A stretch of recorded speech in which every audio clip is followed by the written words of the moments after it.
بسم الله الرحمن الرحيم. السلام عليكم ورحمة الله وبركاته. إن الحمد لله نحمده ونستعينه ونستغفره ونعوذ بالله من شرور أنفسنا ومن سيئات أعمالنا. من يهده الله فلا مضل له ومن يضلل فلا هادي له. أشهد أن لا إله إلا الله وحده لا شريك له وأشهد أن محمدا عبده ورسوله لا نبي بعده. اللهم صل وسلم على محمد وعلى آله وأصحابه ومن تبعه إلى يوم القيامة. Sidang jamaah subuh yang dirahmati Allah Subhanahu wa taala, tak pernah berhenti kita bersyukur kepada Allah Subhanahu wa taala.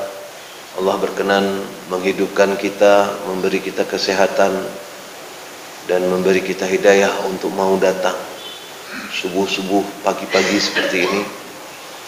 Tapi kita rela untuk meninggalkan kenyamanan berada di atas tempat tidur dengan selimut yang panjang barangkali hanya untuk bertemu dengan Allah di dalam masjidnya. Dan ini adalah nikmat yang luar biasa. Salah satu nikmat yang luar biasa adalah nikmat iman dan Islam yang masih terasa sama kita. Orang-orang yang belum mencoba mungkin nggak tahu.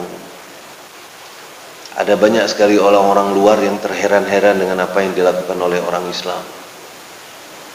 Bahwa orang Islam berpuasa, bangun malam, sholat 5 kali satu hari, bahkan mengorbankan banyak hartanya untuk naik haji. Itu nggak sanggup dipahami oleh mereka.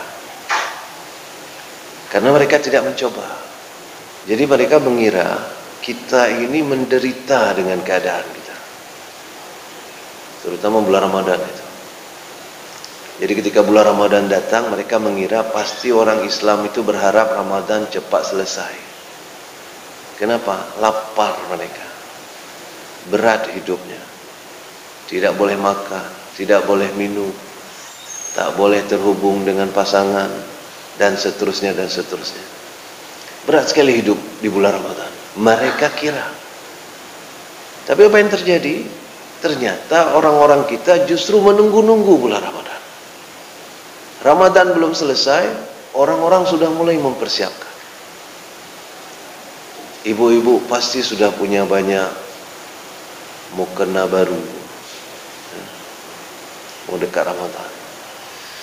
Boleh datang dekat-dekat Ramadan gini, toko mana yang paling penuh orang? Toko Muslim. Bapak-bapak beli koko, beli jubah, beli topi baru, macam-macam. Bukan tentang benda yang kita ingin bicarakan, tapi tentang betapa orang-orang ingin istimewa ketika datangnya Ramadan. Dan ini tak mampu dipahami oleh orang-orang luar. Bahkan tak mampu dipahami oleh manusia kebanyakan. Bukan orang yang non-muslim saja, tapi orang Islam sendiri yang belum bisa menikmati iman ini, mereka gagal paham. Gak bisa mereka pahami apa yang sebenarnya terjadi. Itu sebabnya sidang jamaah yang dirahmati Allah Subhanahu wa taala, yang gagal paham ini ramai. Banyak. Apa yang menyebabkan mereka gagal paham? Kata Allah, bal aktsaruhum la yu'minun. Sebagian besar dari mereka karena mereka tidak beriman. Tidak percaya kepada apa yang Allah sampaikan. Itu sebabnya sidang jamaah yang dirahmati Allah Subhanahu wa taala. Di dalam Al-Qur'an, ketika Allah memanggil orang-orang ini dengan karakternya masing-masing, kadang-kadang Allah memanggil dengan alladzina kafaru. Kita sudah pernah bahas di dalam masjid ini juga. Kafaru itu kalau dalam bahasa Inggrisnya cover. Jadi gampang ingatnya. Kafaru bahasa Arab, cover bahasa Inggris. Artinya tutup. Jadi alladzina kafaru adalah orang yang menutup hatinya dari kebenaran. Kebenaran nggak masuk ke dalam hatinya. Allah panggil dengan karakter tertutupnya orang ini. Kemudian lawannya adalah Allah panggil dengan karakter alladzina amanu. Orang-orang yang bukan saja terbuka hatinya, tapi orang-orang yang justru percaya semua dengan apa yang disampaikan oleh Allah Subhanahu wa taala. Karakternya aman. Kalau yang baru menyerahkan diri kepada Allah, dipanggil oleh Allah dengan alladzina aslamu. Orang-orang yang baru membuka hatinya untuk diisi oleh kebenaran. Belum tentu dia percaya. Itu sebabnya ketika ada segerombolan orang-orang Badui masuk Islam, menghadap Nabi dan ingin berbaiat untuk Islam pada Rasul sallallahu alaihi wasallam. Kemudian disyahadatkan oleh Nabi. Setelah disyahadatkan oleh Nabi, mereka keluar dari masjid dan mereka teriak-teriak di luar, "Amanu, amanu, amanu." Kami sudah beriman, kami sudah beriman, kami sudah beriman. Turun ayat khusus untuk mereka. Qalatil a'rabu amanna. Orang-orang Arab Badui itu berteriak-teriak mereka sudah beriman. Qul, kasih tahu mereka, lam tu'minu, kalian belum beriman. Walakin qulu aslamna, kalian baru membuka hati untuk diisi oleh kebenaran. Jadi sidang jemaah yang dirahmati Allah Subhanahu wa taala, ini adalah panggilan sifat, panggilan karakter. Kadang-kadang Allah memanggil dengan karakter yang jelek yang lainnya. Fasaku, alladzina fasaku, orang-orang yang berbuat fasik. Yang berbuat fasik ini siapa? Yang berbuat fasik ini bisa jadi adalah orang Islam atau bahkan sudah beriman, tapi tiba-tiba suatu ketika hilang imannya dan berbuat kemaksiatan, maka dia berbuat kefasikan. Siapa contohnya? Suatu ketika Rasul sallallahu alaihi wasallam mengutus seseorang untuk mengutip zakat dari kampungnya Al-Harith. Kemudian dalam perjalanan menuju Al-Harith, orang yang diutus ini kalau tidak salah namanya Walid bin Uqbah. Orang yang diutus untuk mengambil zakat tentu saja bukan orang yang sembarangan. Saya baru kemarin kejadian sidang mahasiswa di kampus, dan sekarang di kampus mahasiswa kalau sidang nggak boleh lagi bawa makanan. Bahkan satu botol air aqua pun tak boleh lagi dibawa. Jadi supaya menjaga objektivitas penguji. Man kahana mangat tajo kali dapat jo kue. Ya. Karena itu nggak boleh lagi bawa kue, nggak boleh bawa kue, nggak boleh bawa air minum, nggak boleh bawa apa-apa. Jadi kemarin itu ketika sidang proposal sih sebenarnya. Ketika sidang proposal itu, saya melihat beberapa penguji itu sudah tua-tua. Jadi begitu menguji batuk-batuk beliau, batuk-batuk. Air nggak ada, ya, air nggak ada, apa-apa nggak ada. Saya pun berinisiatif kemarin itu untuk menyuruh seorang mahasiswa mengambil air minum, aqua, dan beberapa makanan kecil, kacang-kacangan di ruang kantor saya. Kejadian ini di ruang sidang. Tentu saja saya harus ngasih kunci kantor saya kepada salah satu mahasiswa untuk masuk ke ruang saya, kemudian mengambil apa yang saya minta. Tapi sebelum itu, saya tentu saja memilih siapa mahasiswa yang pantas dipercaya. Gak boleh sembarangan ini kita kasih kunci ruangan ke seseorang untuk dia obok-obok ruangan kita. Jadi akhirnya saya pilihlah salah seorang yang saya anggap saya percaya, mahasiswi, bukan mahasiswa, perempuan. Ya. Untuk hal-hal kayak gini perempuan biasanya lebih jujur. Ya. Ya. Saya kasih kepada perempuan, ambil tolong aqua sekian, kacang sekian dan sebagainya di ruangan saya. Saya kasih tahu di dalam laci ini dan sebagainya dan sebagainya. Artinya dia akan masuk ke dalam ruangan, akan mengobok-ngobok ruangan saya nanti, akan buka laci, buka lemari. Dia mungkin akan lihat benda-benda lain yang barangkali menarik hatinya. Wallahu a'lam. Yang menarik adalah lama pula balik anak ni. Sehingga udah mulai kepikir pula nyampui pelaku. Lama baliknya. Jadi padahal antara ruang saya dengan ruang sidang itu gak jauh. Kira-kira cuma 10 meteran. Tapi sudah hampir 15 menit nggak balik-balik dia, anak itu. Akhirnya baru balik, bawa aqua, bawa kacang, bawa makanan dan seterusnya. Saya tanya, kenapa lama sekali? Rupanya dia bilang, sekretaris bapak sedang membersihkan lemari. Saya kan nggak enak tadi mau langsung ngambil, jadi saya tunggu dia bersihkan. Alhamdulillah, ada alasannya. Ya. Apa yang ingin saya ceritakan ibu bapak yang dirahmati Allah, bahwa ketika kita memilih orang untuk mengambil sesuatu yang krusial, kita tidak memilih orang-orang biasa. Kita memilih orang-orang yang terpercaya, mampu untuk melakukan. Itu yang dilakukan oleh Rasul SAW ketika menyuruh seseorang untuk mengambil zakat di Al-Harith. Tentu saja yang dipilih oleh Rasul adalah seseorang yang dipercaya, seseorang yang punya kapasitas untuk melakukannya. Tapi ternyata dalam perjalanan, Walid bin Uqbah ini mendapatkan bisikan ketakutan, ditakut-takuti oleh setan. Dan setan berhasil menakut-nakuti dia, sehingga dia balik kanan, balik ke Madinah, menuju Rasulullah. Tapi karena dia mendapatkan tugas untuk mengambil zakat, maka dia harus punya alasan. Apa alasan nanti kalau ditanya Rasulullah? Jadi dia pun mengarang alasan. Alasannya adalah, orang kampung itu nggak mau bayar zakat. Aku bahkan dikejar, jangan-jangan mau dibunuh. Dan itu disampaikan kepada Rasulullah. Rasul kemudian murka. Kenapa? Karena ada kampung yang tidak mau membayar zakat. Dan Rasul kemudian mengutus satu gerombolan sahabat yang lain untuk menuju ke kampung itu. Sedikit banyak kira-kira menyeranglah. Ketemu di jalan, orang kampung itu bertanya, mau kemana kalian? Apa mau kemana? Mau kuhabiskan kalian. Nah, ya, itulah kira-kira.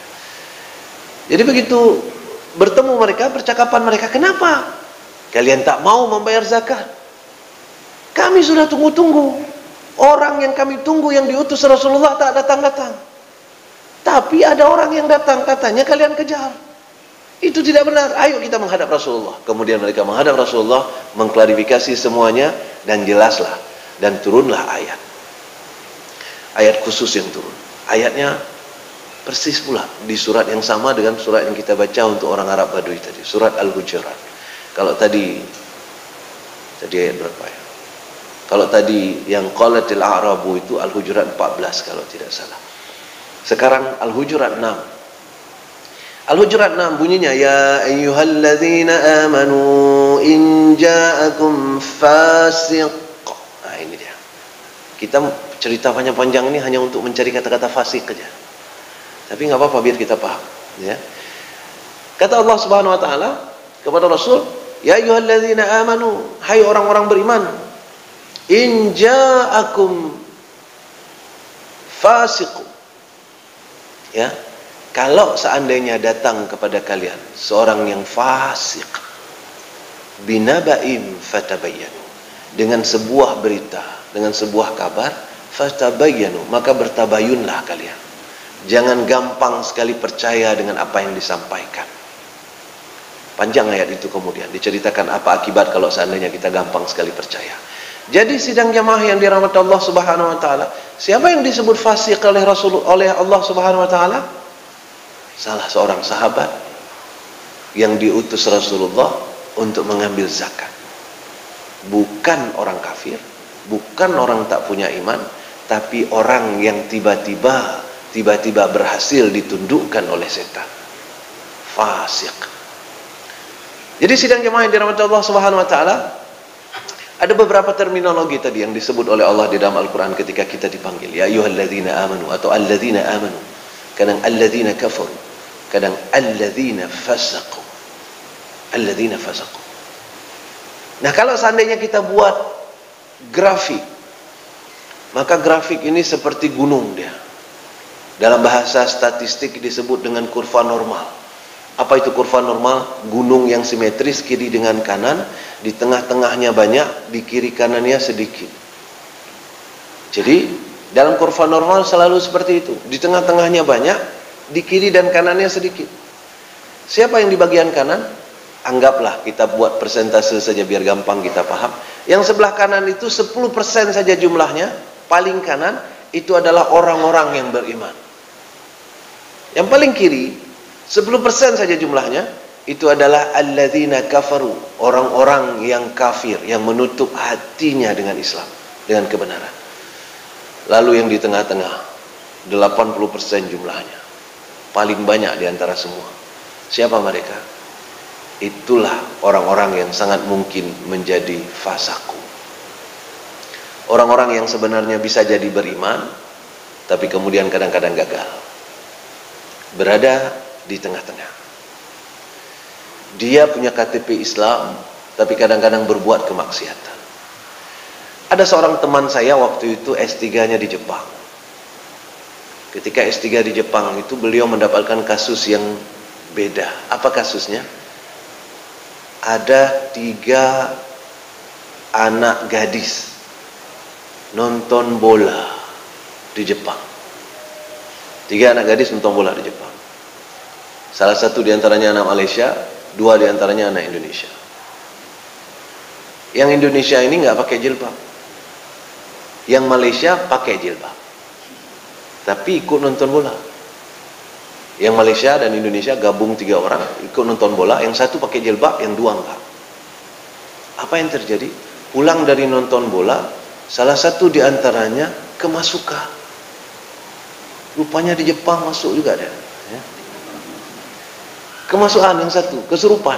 Yang satu orang kesurupan. Dan yang mana kesurupan? Yang pakai jilbab. Yang kesurupan yang pakai jilbab. Karena teman saya ini kebetulan orang-orang yang sering ngasih ceramah dan sebagainya, jadi dianggaplah bisa untuk menyelesaikan persoalan-persoalan jin ini. Ya. Tadi dibacakan oleh imam dalam sholat tadi, syaitan iblis itu kana minal jin, ya, dia jin juga itu. Jadi datanglah beliau ini. Singkat cerita, alhamdulillah jin ini keluar. Setelah keluar, para jamaah yang menyaksikan proses pengeluaran jin itu kemudian bertanya, Ustaz, kenapa yang dimasuki oleh jin ini yang berjilbab? Kata Ustaz ini, persis kayak seperti yang kita bicarakan ini sekarang. Ada 2 kelompok yang nggak akan diganggu oleh setan. Ada 2 kelompok yang nggak akan diganggu oleh setan. Kelompok pertama adalah kelompok paling kanan yang 10% tadi. Itu kelompok beriman. Itu setan takut sama dia. Salah satu yang masuk ke dalam golongan ini adalah Umar bin Khattab. Kata Nabi SAW, kalau Umar bin Khattab jalan, itu setan lebih memilih jalan lain daripada lewat. Hai, itu merumpok dengan Umar. Hei, itu. Ya. Jadi daripada ketemu dengan Umar, itu setan itu lebih suka untuk memilih jalan lain. Alah, kita lewat jalan lain aja lah. Ada Umar di situ. Itu yang sebelah kanan, nggak diganggu oleh setan. Dan satu lagi yang tidak diganggu oleh setan adalah yang sebelah kiri. Yang habis-habisan sebelah kiri. Itu nggak diganggu oleh setan. Kenapa? Lebih bejat dia dari setan. Kenapa demikian? Karena ibu-ibu, bapak-bapak yang dirahmati Allah Subhanahu wa taala, sebejat-bejatnya iblis yang kita sering mengatakan kepada orang, lagi iblis kah? Ya. Atau kata-kata orang juga mengatakan lagi jin kah? Padahal lagi jin itu bisa jadi pujian loh. Ya. Lagi jin bisa jadi pujian. Kenapa? Karena suatu ketika Rasul ketika membacakan surat Ar-Rahman kepada jin, ya, Rasul diculik oleh para jin dan mereka meminta Rasul untuk mengajarkan mereka surat Ar-Rahman. Dan ketika Rasul membacakan surat Ar-Rahman kepada mereka, setiap saat Rasul sampai kepada kata-kata fabi ayyi ala'i rabbikuma tukadziban, dan nikmat Tuhanmu yang mana lagi yang engkau dustakan. Apa kata para jin itu? Ma min ni'ami rabbika nukadzib. Tidak ada yang kami dustakan dari nikmat Tuhan kami. Itu kata para jin. Udah gitu, jin yang duduknya ketika diceramahi oleh Rasul, dikasih tahu oleh Rasul tentang surah Ar-Rahman itu berbaris-baris seperti ini. Dan di kampus juga biasa itu, baris paling belakang ribut. Ini enggak, ibu-ibu santai aja ya. Ini enggak. Kalau di kampus baris paling belakang ribut. Baris paling depan itu akan menoleh ke belakang setiap yang ribut. Baris depan mengatakan ke belakang, "Shh, jangan ribut. Jangan ribut. Nabi lagi mengajar." Itu jin. Dan beberapa hari kemudian Rasul melakukan hal yang sama kepada manusia, kepada para sahabatnya, mengajarkan surat Ar-Rahman. Setiap sampai kepada fabi ayyi ala rabbikuma tukadziban, tidak ada satupun di antara para sahabat yang mengatakan ma min ni'ami rabbika nukadzib. Kemudian ketika ada sahabat yang berbicara di dalam pengajian, tidak ada satupun yang mengatakan shh, jangan ribut. Sehingga Nabi mengatakan, saudara kalian dari golongan jin lebih baik dari kalian. Jadi kalau dibilang sama orang, lagi jin kah? Alhamdulillah. Ya. Itu bisa jadi pujian. Ketika dibilang lagi iblis pun, belum tentu itu penghinaan. Kenapa? Sebejat-bejatnya iblis, dia tidak pernah melakukan dosa yang sangat besar. Apa itu? Syirik kepada Allah. Iblis nggak pernah syirik. Ketika Allah sudah melaknat iblis, ya, fakhruj minha fa innaka rajim wa inna 'alaika al-la'nata ila yaumiddin. Surat Al-Hijr. Ketika Allah melaknat jin, iblis, keluar kamu dari surgaku, engkau terkutuk. Sampai hari kiamat terkutuk engkau, kata Allah. Apakah iblis kemudian langsung marah dan sebagainya? Tidak. Dia masih menganggap Allah itu Tuhannya. Pernyataan berikutnya dari iblis adalah qala rabbi. Nah, itu dia. Iblis langsung mengatakan kepada Allah, ya Rabb, wahai Tuhanku. Iblis nggak pernah menuhankan yang lain selain Allah. Nggak pernah iblis syirik kepada Allah. Tapi tiba-tiba manusia banyak yang syirik. Maka lebih bejat gaknya dengan iblis. Ya. Manusia ada yang syirik, banyak. Berkali-kali iblis mengatakan, di dalam surat ini saja 2 kali iblis mengatakan Rabbi. Pertama, qala Rabbi fa'anzirni ila yaumi yub'atsun. Ya Tuhanku, tunda kematianku sampai hari penghabisan, hari kebangkitan. Nanti yang kedua, setelah berselang beberapa ayat, ada satu lagi iblis mengatakan Rabbi. Qala Rabbi bima aghwaytani la uzayyinanna lahum fil ardh. Wahai Tuhanku, karena engkau telah mengutukku, maka sungguh aku akan memperindah dunia untuk manusia. Dan seterusnya. Jadi yang kita mau ambil adalah Rabbi. Bapak Ibu yang dirahmati Allah Subhanahu wa taala, jadi golongan sebelah kiri sekali dengan golongan sebelah kanan sekali itu tidak diganggu oleh setan. Kenapa? Yang sebelah kanan ditakuti, yang sebelah kiri sudah jadi kawan.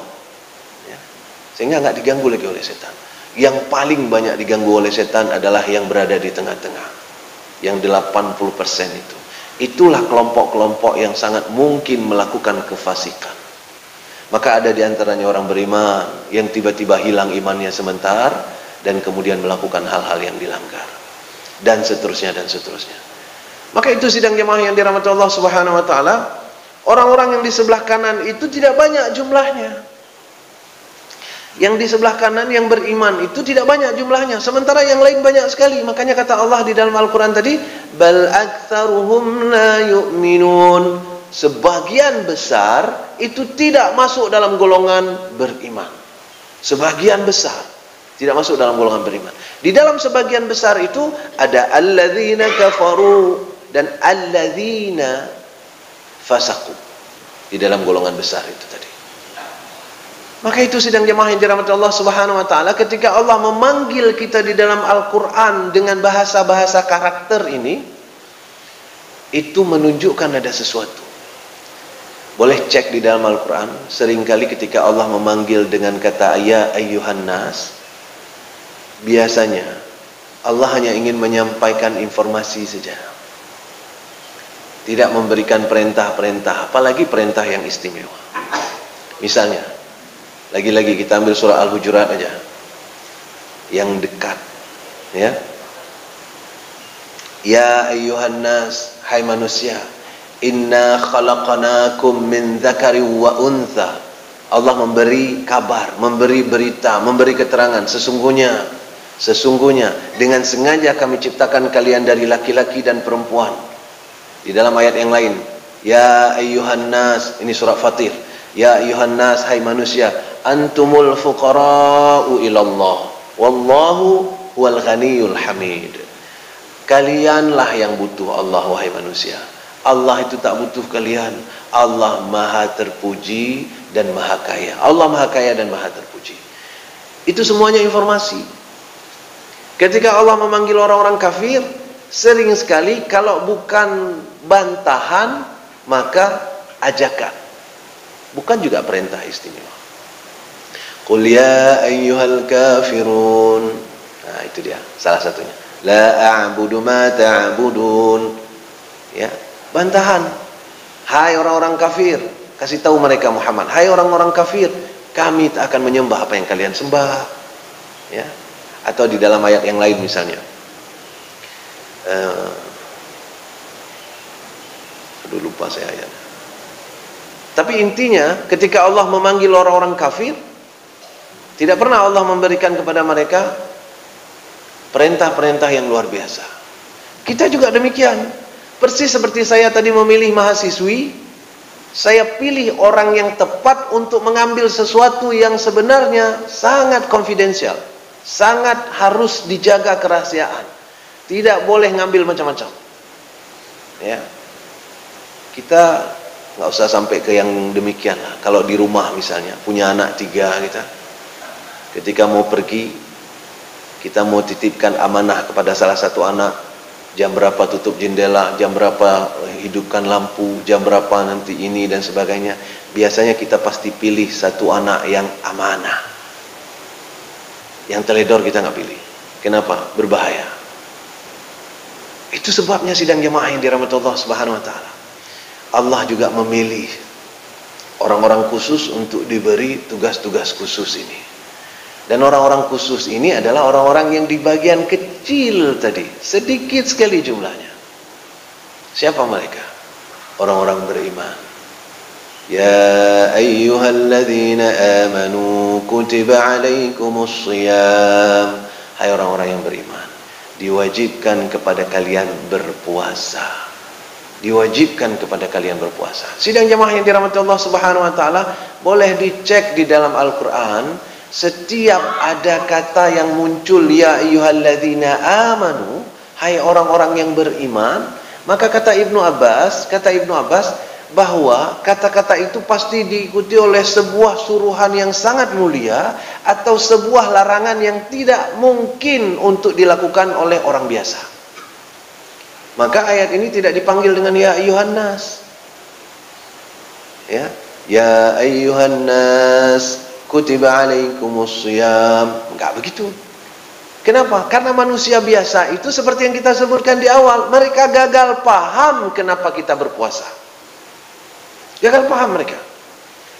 Saya pernah sekolah kebetulan di Jerman, dan pada saat itu bulan Ramadan tiba.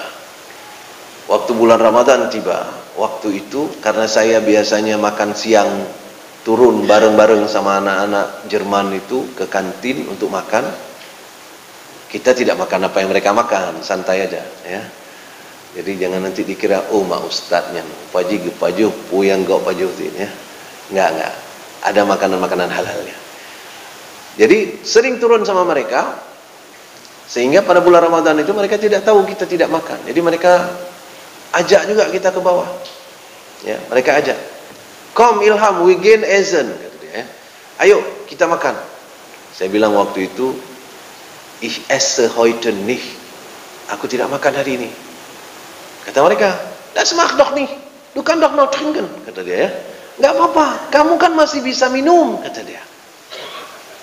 Maksudnya adalah aku pesan makan, kamu temani aku makan, kamu minum aja. Nah, ya. Saya bilang waktu itu, ich trinke auch nicht. Jelek li bahasa Jermannya. Ya. Ich trinke auch nicht. Nah, kan? Ini untuk belajar trinke aja yang 2 tone. Ya. Ich trinke auch nicht. Aku tidak minum juga. Nah, waktu itulah baru dia terkejut. Wahum, kata dia. Kenapa? Saya bilang waktu itu, saya puasa. Saya puasa. Apa kata dia waktu saya bilang saya puasa? Kata dia waktu itu, Pak Jampon. Artinya apa? Sejak kapan? Kapan dimulai? Kok tiba-tiba kamu puasa? Saya bilang sejak dimulainya sebelum terbit matahari sampai nanti tenggelam matahari, kami berpuasa. Semakin gagal paham dia. Kenapa?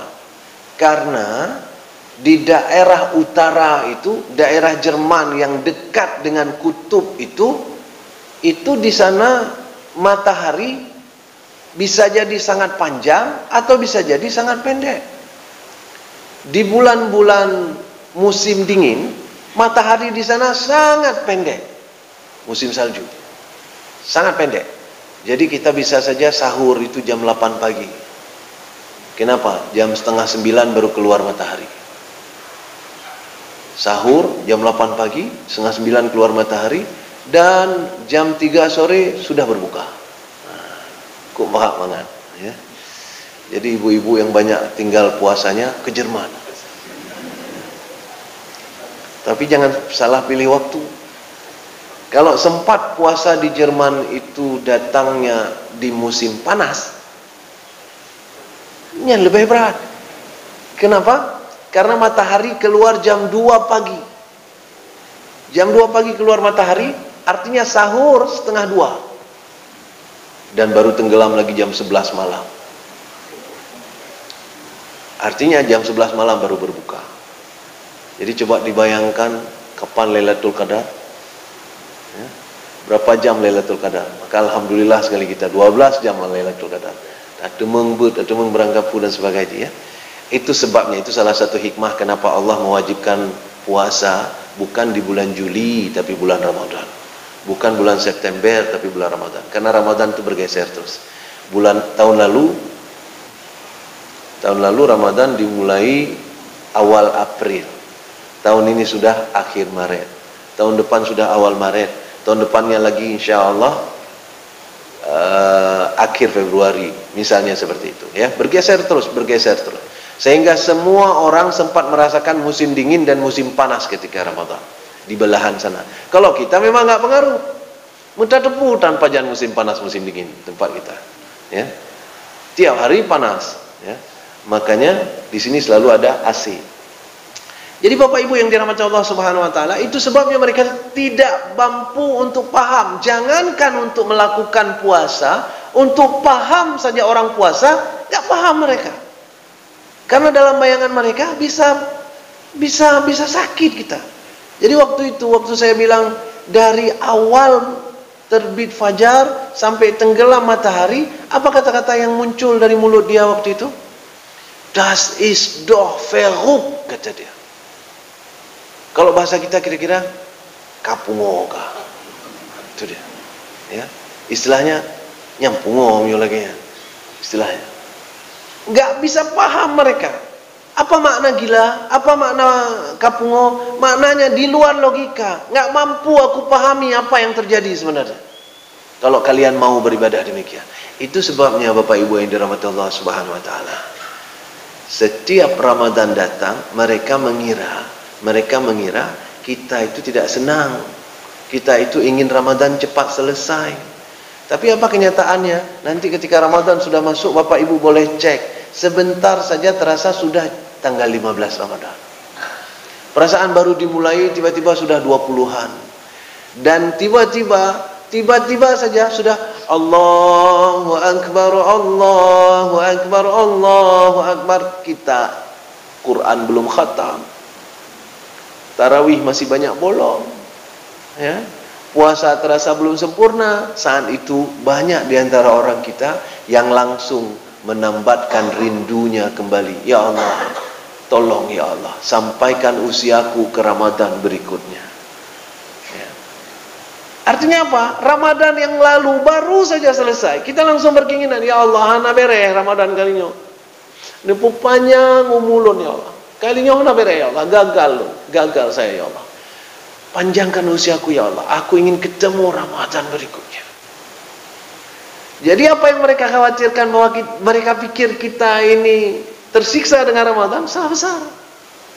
Itu sebabnya Bapak Ibu yang dirahmati Allah Subhanahu wa taala, banyak di antara stasiun-stasiun TV luar negeri itu yang mengirimkan wartawannya ke negara-negara Islam di bulan Ramadan. Apa yang mereka mau lihat? Mereka mau lihat ekspresi wajah kita ketika puasa. Jadi nanti boleh cek nanti di close up wajah kita ketika puasa. Punah sedih itu, ya. Punah hurung macam-macam, ya.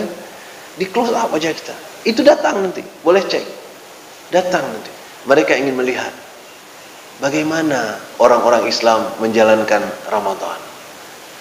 Bapak Ibu yang dirahmati Allah Subhanahu wa taala, kenapa bisa beda cara orang menyikapi Ramadan? Ada orang yang tidak mampu melakukannya. Ada orang yang ikut-ikutan tapi di belakang-belakang menyerah juga. Ada orang yang semangat sekali di awal, maka hari pertama penuh masjid. Hari kedua langsung setengahnya. Kenapa? Karena orang yang semangat di awal. Ada orang yang hanya mampu melakukan beberapa kali saja. Ada orang yang bahkan seperti berdagang dengan Allah. Apa? Dijaga betul. Malam 21, 23, 25, 27, 29. Selain itu tidur dia, nggak ada urusan. Ya. Kenapa? Ini Lailatul Qadar menurut dia. Jadi ada yang apapun yang akan terjadi, dia akan berusaha habis-habisan untuk beribadah di bulan Ramadan. Dia akan senang sekali ketika Ramadan datang, sedih sekali ketika Ramadan hilang, dan berharap Ramadan akan datang dia masih diberi kehidupan. Kenapa orang ini beda-beda? Inilah sesuai karakternya yang tadi. Ada orang yang kafaru, yang tidak mampu menerima Islam, menerima kebenaran. Orang-orang kayak gini, jangankan diajak berpuasa, mereka untuk memahami kita puasa saja nggak akan selesai. Itulah yang saya sebut dengan kawan-kawan saya tadi. Kawan-kawan saya tadi itu kafaru, orang-orang yang ditutup hatinya oleh Allah dengan Islam. Jadi saya, orang-orang Islam itu dianggap oleh mereka itu bodoh. Berkali-kali itu mereka ngomong begini, kamu ini S3, ya, kamu S3. Ketika aku ngomong dengan kamu, analisismu bagus, ilmu pengetahuanmu bagus, kok masih mau beragama? Nah, itu dia. Ya. Karena dalam bayangan mereka, agama itu adalah orang-orang bodoh saja yang mau ikut. Ya, menyembah sesuatu yang nggak nampak dan sebagainya. Jadi mereka nggak mampu paham itu. Kenapa? Mereka masuk dalam golongan kafar. Tapi sebagian kemudian yang besar justru masuk ke dalam golongan fasaku. Nah, orang-orang istimewa itu berada di amanu. Orang-orang amanu inilah yang rindu dengan Ramadan.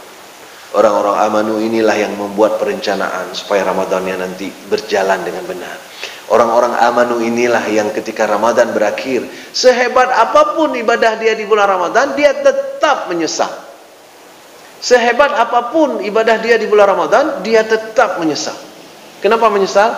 Karena selalu saja rencananya ada yang nggak jalan. Selalu saja ada rencana dia yang tidak jalan. Nggak usah ngomong sekarang, tapi ngaku aja masing-masing. Pasti di antara kita rencana-rencana bulan Ramadan sudah kita susun, tapi selalu nggak jalan.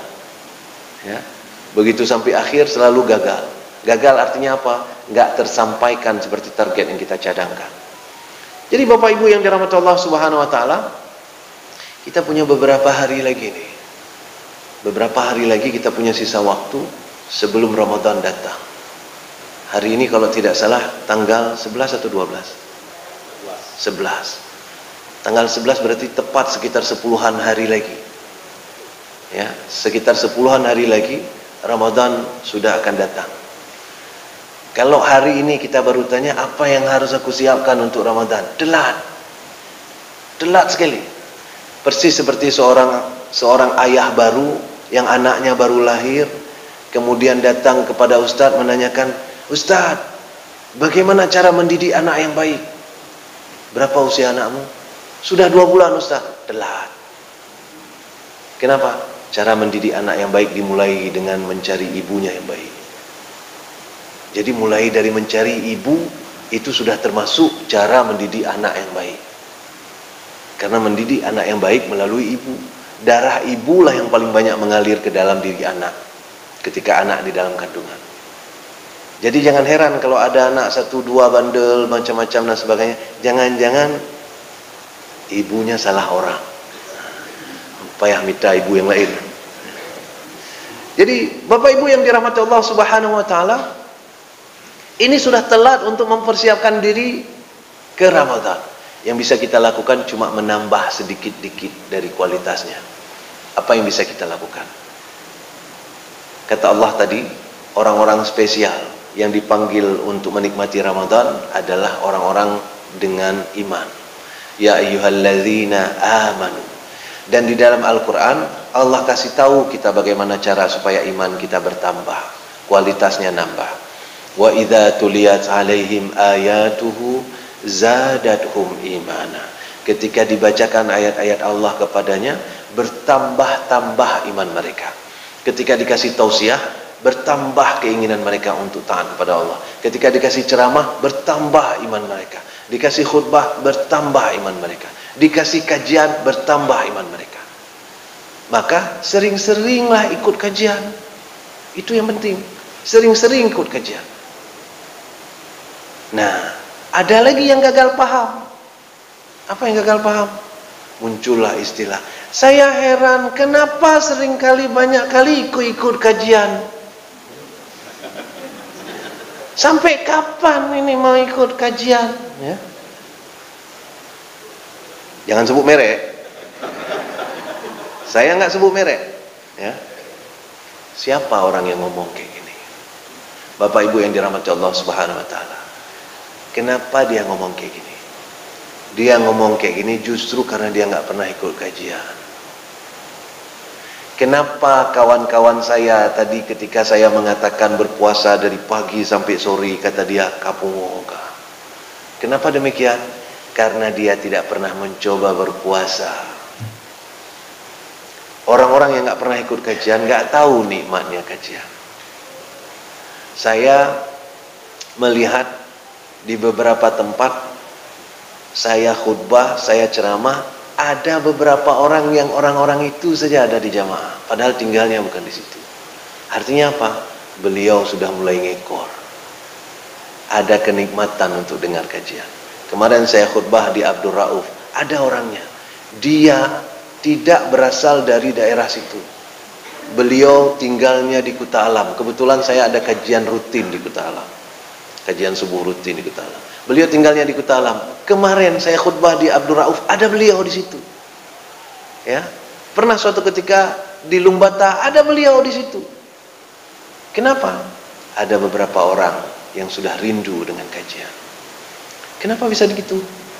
Kita sudah tahu apa nikmatnya kajian. Makanya dari awal tadi saya sebutkan, salah satu nikmat yang pantas sekali kita syukuri adalah nikmat mendekat dengan Allah. Nikmat mendengar kajian, nikmat datang dalam jamaah, nikmat menambah ibadah. Dan itulah semuanya yang membuat kita mendekat kepada iman. Karena diakui atau tidak, mungkin kita lebih cenderung kepada golongan yang besar daripada golongan yang istimewa yang ditakuti setan. Saya nggak berani mengatakan kita ini ditakuti setan. Kita takut sama setan banyak. Ya. Biar kejak kena nahan tuh. Ya. Itu banyak. Artinya kemungkinan kita berada di golongan yang paling besar, tapi mungkin sudah mengarah kepada iman. Maka sedikit lagi, 10 hari ke depan, ayo kita perbanyak dengarkan kajian. Dan gak mesti harus menunggu kajian subuh di Masjid Kuba. Buka internet, buka WA, buka YouTube. Semua orang sekarang mencoba yang demikian. Tapi hati-hati juga. Saya baru kemarin dapat kajian diposting oleh orang. Kajiannya kacau. Kenapa? Kajiannya tentang orang tua yang durhaka kepada anak. Jadi orang tua yang durhaka kepada anak. Dikutiplah di situ. Tidak ada ayat, tidak ada dalil. Dalil-dalilnya dalil-dalil umum tentang kezaliman, tentang berkata dengan bahasa lembut dan sebagainya. Jadi ketika ada orang tua yang memukul anak, itu orang tua durhaka kepada anak. Padahal hadis tentang pukul anak itu clear, jelas. Kalau umur 10 tahun anakmu nggak sholat, pukullah. Tapi baik pakai burudi, baik pakai kaye. Ya, pukul dalam artian tingkatkan level untuk mengajarkan. Jangan sekedar bilang-bilang. Tapi mulailah dengan fisik sedikit. Jadi Bapak Ibu yang dirahmati Allah Subhanahu wa taala, kita perlu saring. Tentu saja kita perlu saring. Ya, apa yang beredar di dunia maya itu tidak semuanya benar. Tapi ada beberapa ustadz yang barangkali kita sudah bisa dengar apa yang dia sebutkan. Nah, saya tidak banyak juga ustadz yang saya sering dengar di YouTube. Dan seringnya itu-itu saja yang saya dengar, ya. Itu-itu saja yang saya dengar. Saya nggak keluar kemana-mana. Jadi mudah-mudahan Bapak Ibu yang dirahmati Allah Subhanahu wa taala, kita bisa memperbaiki iman kita dengan mendengar sebanyak mungkin kajian, mendengar banyak Al-Quran dibacakan, dan mudah-mudahan ketika nanti Ramadan tiba, kita betul-betul orang yang benar yang dipanggil ke dalam. Bayangkan kita berada di ruang tunggu praktek dokter. Perawat akan keluar untuk memanggil kita satu-satu. Ibu Aminah, ya? Ibu Aminah yang harus masuk. Nah gitu ya Pak Dokter ya. Nah, Ibu Aminah yang masuk. Tapi kalau ada yang ngotot ketika dipanggil Ibu Aminah, masuklah Bu Ratna. Ya, begitu sampai ke dalam, dokter nanya, Ibu Aminah? Bukan Pak, saya Ratna. Keluar. Coba bayangkan ketika Allah memanggil Amanu, kata Allah, Amanu, ya, yang masih belum amanu pun masuk. Kata Allah, Amanu? Bukan. Keluar. Ya. Jadi sidang jemaah yang dirahmati Allah Subhanahu wa taala, mari kita cocokkan, kita pantaskan diri kita untuk dipanggil oleh Allah untuk menikmati Ramadan. Kalau tidak, maka percayalah, Ramadan itu tidak mampu kita nikmati, atau bahkan orang nikmati pun kita gagal paham. Karena kita belum sampai pada posisi beriman. Kita berdoa kepada Allah, semoga Allah memberikan kita kesempatan, kemampuan, dan kemauan untuk menambah iman kita setiap harinya. Amin ya rabbal alamin. Mohon maaf atas segala kekurangan dan kesilapan. Subhanakallahumma bihamdika asyhadu an la ilaha illa anta astaghfiruka wa atubu ilaik. Assalamualaikum warahmatullahi wabarakatuh.